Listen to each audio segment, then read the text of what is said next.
আসসালামু আলাইকুম। কেমন আছেন সবাই? আমি বরাবরই রেসিপি দেখাতে ভালো লাগে আর তাই আপনাদের সাথে শেয়ার করি। আজ রান্না করেছি গরুর গোশ।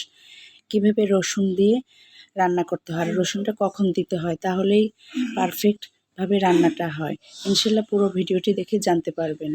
আমি প্রথমে হাত দিয়ে সবগুলি মশলা দিয়ে উপকরণ দিয়ে খুব ভালো করে কষিয়ে নিয়েছি এবং যখন দেখেছি আমার গোশটা কষানো হয়ে গেছে এবং অর্ধেক সিদ্ধ হয়ে গেছে তখনই আমি এই রসুনগুলি দিয়ে দিব।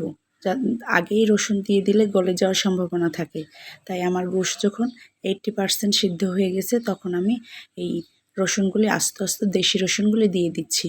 এবার নেড়েচেড়ে অল্প পরিমাণ পানি দিয়ে দিব। আর আমরা সবাই সাধারণত রান্না করি। আমি যে মশলাগুলি দিয়েছি হাত দিয়ে মেখে আদা রসুন যা যা প্রয়োজনীয় মশলা দিয়ে খুব ভালো করে হাত দিয়ে মেখে কষে নিয়েছিলাম। এভাবে অল্প পানি দিয়ে আমি গোশটা রেখে দিব। এবার সিদ্ধ হওয়ার জন্য ওয়েট করব। আমার সিদ্ধ হয়ে গেছে। এবার আমি দিয়ে দিব গরম মশলা গুঁড়া, যেগুলো আমি আগেই ভেজে গুঁড়া করে রেখেছি। এলাচ, দারচিনি, লবঙ্গ সবগুলি মিলে একসাথে গুঁড়া করে তারপর আমি রান্নার শেষে ব্যবহার করি। তার উপর দিয়ে দিচ্ছি একটু বেরেস্তা।